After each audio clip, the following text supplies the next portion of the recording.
The legend of the Jersey Devil. I never believed in urban legends. As a journalist, I had always prided myself on facts, figures, and the concrete details of a story. But nothing in my career prepared me for what lay hidden in the dense, twisted undergrowth of the Pine Barrens of New Jersey. Here is where my skepticism met a chilling reality that still haunts my dreams. I had moved to the small town of Winding Pines with my wife, Emily, and our teenage son, Max, to start anew. The fresh air and rustic charm promised a break from the stress of city life, and our new home, an old colonial house nestled on the edge of the woods, seemed idyllic. Yet, from the moment we arrived, there was an undercurrent of unease, a feeling that we were not entirely welcome. The locals had warned us, often in hushed tones, about the creature that stalked these woods, the Jersey Devil. I dismissed their tales as mere superstition, ghost stories spun from boredom and isolation. I even laughed at the so-called sightings and the strange noises they claimed to hear at night. But it didn't take long for my curiosity to turn into dread. It was our first night in the new house. The moon was high, casting an eerie glow through the barren branches that reached for the sky like skeletal fingers. Emily had fallen asleep quickly, but I lay awake, my mind racing with thoughts of settling in and the stories I'd heard earlier in the day. Suddenly, a sound broke the silence, a distant, blood-curdling scream that echoed through the trees. It wasn't human, yet it wasn't entirely animal. It was something primal, something that tugged at the ancient parts of my brain that screamed danger. I sat up in bed, listening intently. Just as I was about to dismiss it as a trick of the wind, the scream came again, closer this time, sharper. My heart pounded in my chest as I moved silently to the window. The woods were still, but I could feel eyes watching me, waiting. The following day, I ventured into town, determined to uncover the truth behind the legend. I stopped by the local diner, where a group of old men sat drinking coffee and sharing stories. "Y'all hear them screams last night?" one of them asked, his voice a low rumble. "Aye," another replied, nodding sagely. "That beast is restless again." I couldn't resist asking, "Do you really believe it's the Jersey Devil?" The men exchanged glances before one of them, a grizzled fellow named Tom, leaned in closer. "You're new here, aren't you? Listen, son, that thing out there, it's real. I've seen it with my own eyes." I wanted to laugh, to tell him how absurd it all sounded, but something in his eyes stopped me. There was a haunted look, a fear that seemed too deep to fake. That night, I couldn't shake the feeling of being watched. Emily and Max had gone to bed early, leaving me alone with my thoughts and a stack of unpacked boxes. The house was eerily quiet, the kind of silence that presses against your ears until you hear phantom noises. Then came the thumping. It started softly, like the gentle tap of a branch against the window. But soon, it grew louder, more insistent. I followed the sound to the back of the house, heart racing. My hand trembled as I reached for the doorknob and slowly opened the door. The night was pitch black, shadows stretching across the yard. The air was heavy with the scent of damp earth and decaying leaves. And there, at the edge of the woods, I saw it, a pair of glowing red eyes staring back at me from the darkness. I froze, a chill creeping down my spine as the creature let out another horrifying scream. It was a sound of pure malice, a promise of what was to come. I slammed the door shut and locked it, my breath coming in ragged gasps. The legend was real. And it had set its sights on us. The next day was tense, filled with an unspoken dread that hung over our family like a dark cloud. Emily noticed my unease but chalked it up to stress. Max, on the other hand, was excited about exploring the woods, blissfully unaware of the danger lurking within. I couldn't let him go. "Max, those woods aren't safe," I warned, my voice firmer than I intended. "But Dad, it's just a story.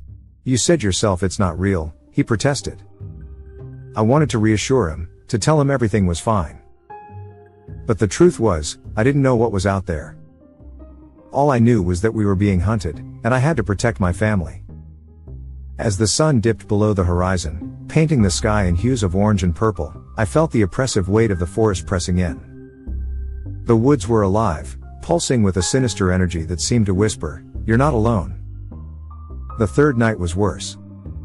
The air was thick with tension, each creak of the floorboards magnified in the oppressive silence. Emily was restless, tossing and turning in her sleep. Max had his headphones on, blissfully ignorant of the horrors that lay beyond our walls.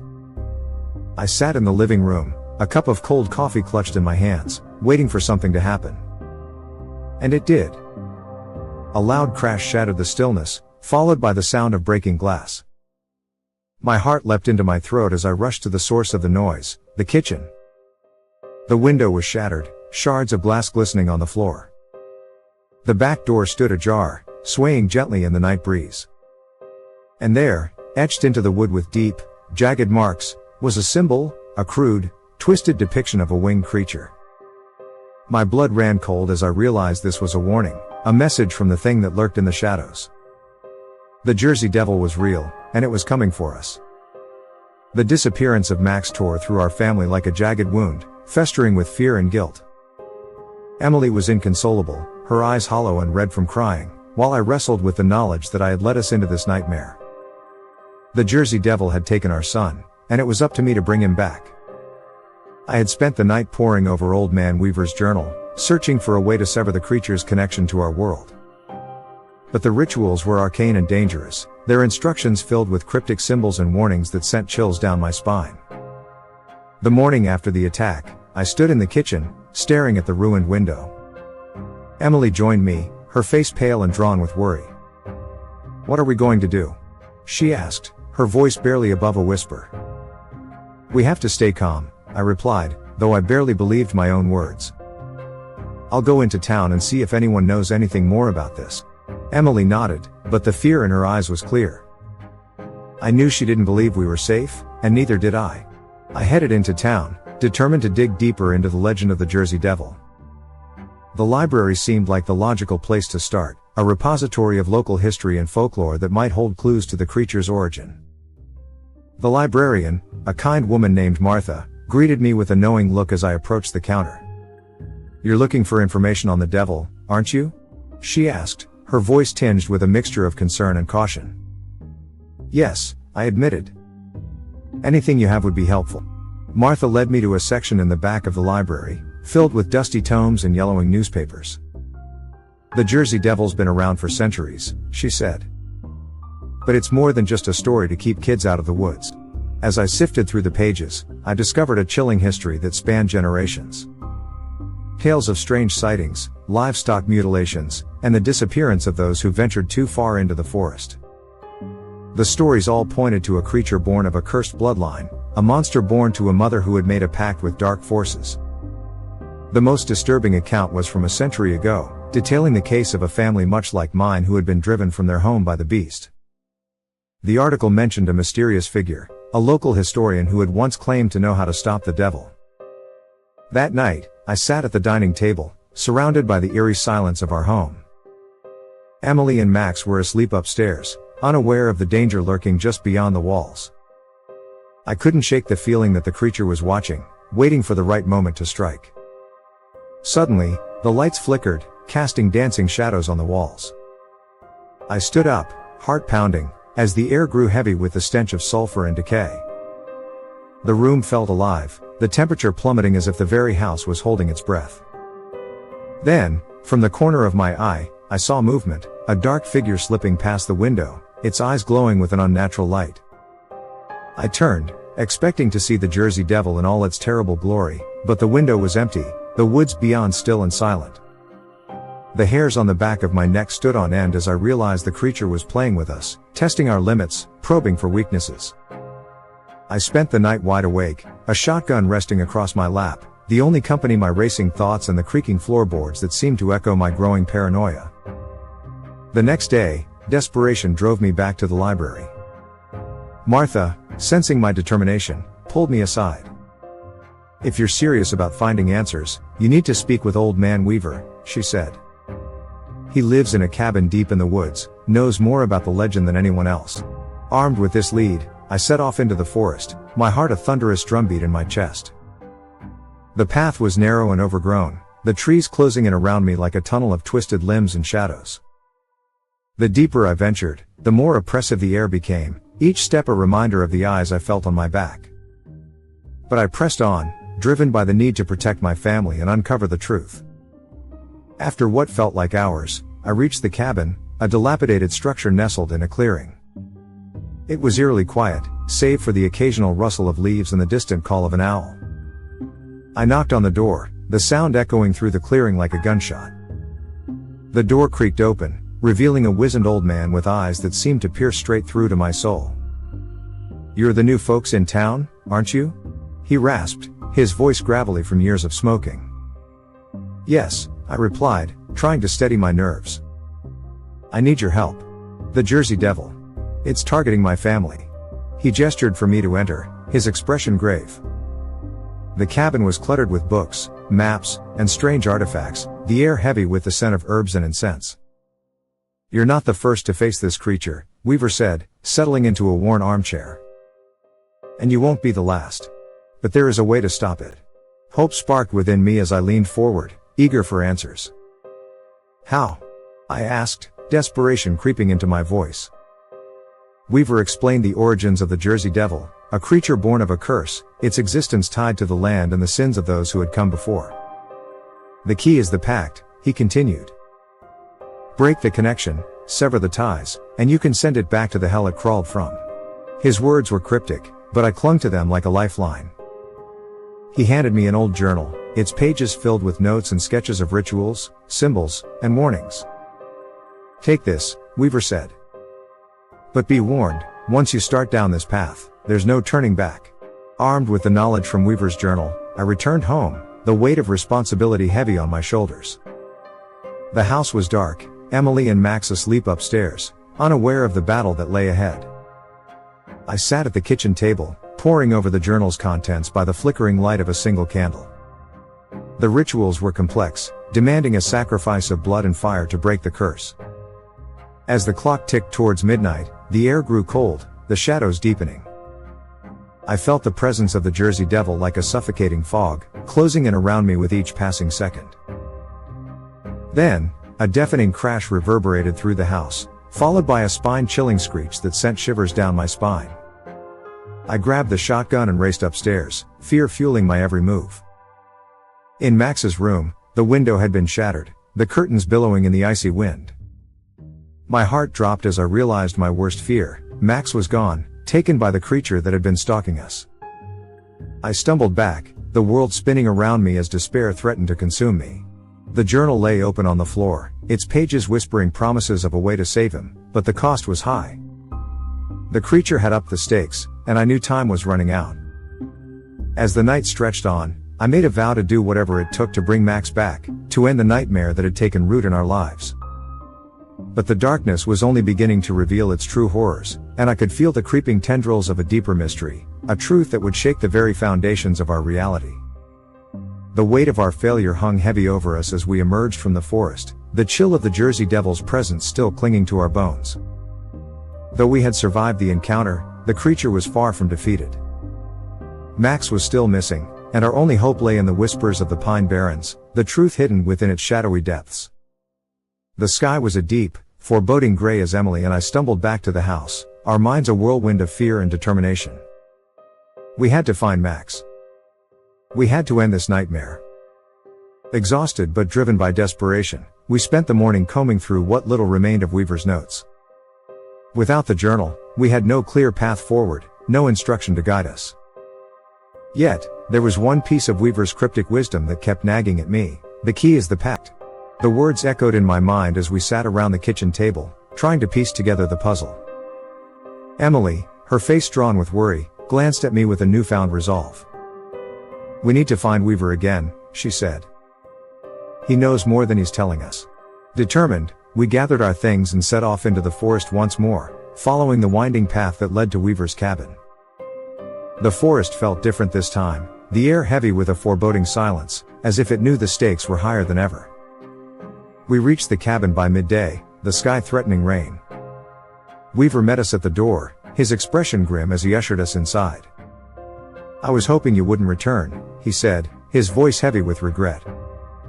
"The path you're on is dangerous, more so than you realize." "We don't have a choice," I replied, my voice resolute.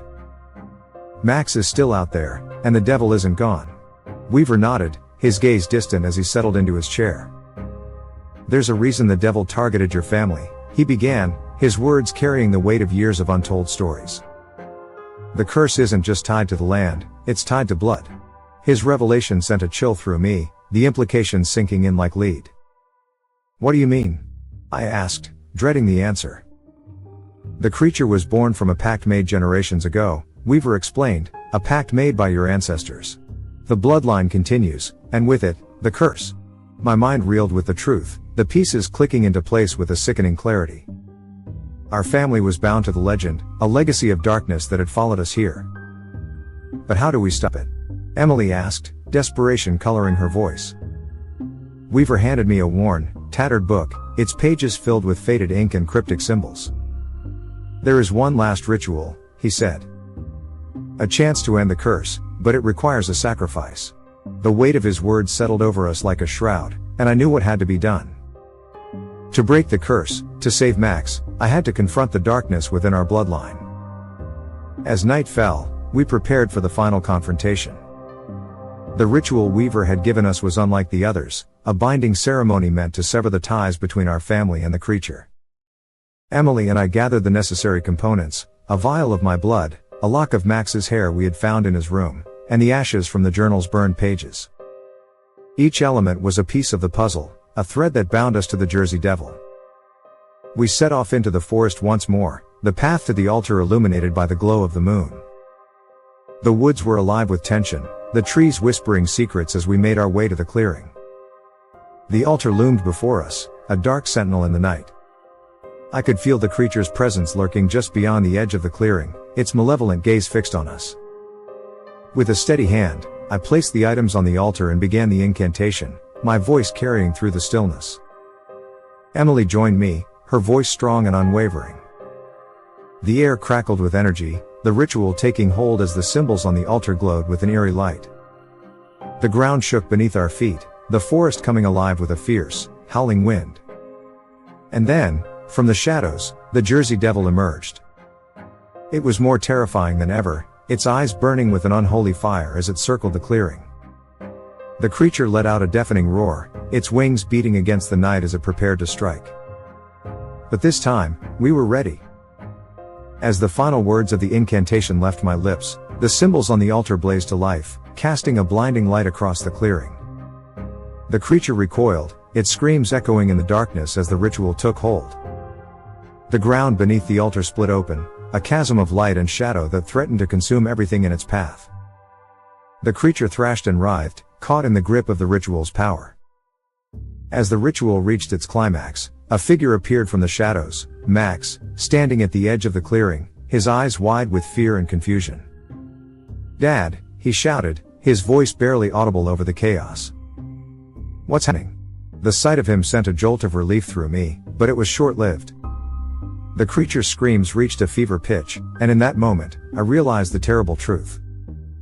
The Jersey Devil wasn't just a beast, it was a manifestation of our family's darkest sins, a curse born from the bloodline itself. To end it, to truly break the curse, I had to make the ultimate sacrifice. With a heavy heart, I stepped forward, the truth searing through me like a brand. The creature's gaze locked onto mine, a reflection of the darkness that had plagued our family for generations. I turned to Emily, my voice steady as I spoke the words that would seal our fate. "I love you both," I said, my heart breaking with every syllable. "Remember that." Before she could protest, I plunged the knife into my own hand, letting my blood flow onto the altar. The chasm widened, a blinding light enveloping us as the creature let out one final, agonized scream. The light consumed everything, a force of nature that ripped the curse from its roots and banished the darkness back to the hell it had crawled from. When the light faded, the clearing was silent, the forest bathed in the soft glow of dawn. The altar stood empty, the symbols etched into its surface faded and worn. Emily and Max were beside me, the terror of the night washed away by the morning sun. The curse was broken, the creature vanquished, and our family free at last. But the cost had been high, the truth a burden that would haunt us forever. As we made our way back through the forest, I couldn't shake the feeling that the Pine Barrens still held secrets, that the darkness we had faced was only a shadow of the true horror that lay beyond. And as we stepped into the light, I knew that our story was far from over, that the legend of the Jersey Devil would live on, a chilling reminder of the darkness that dwells within us all. The end.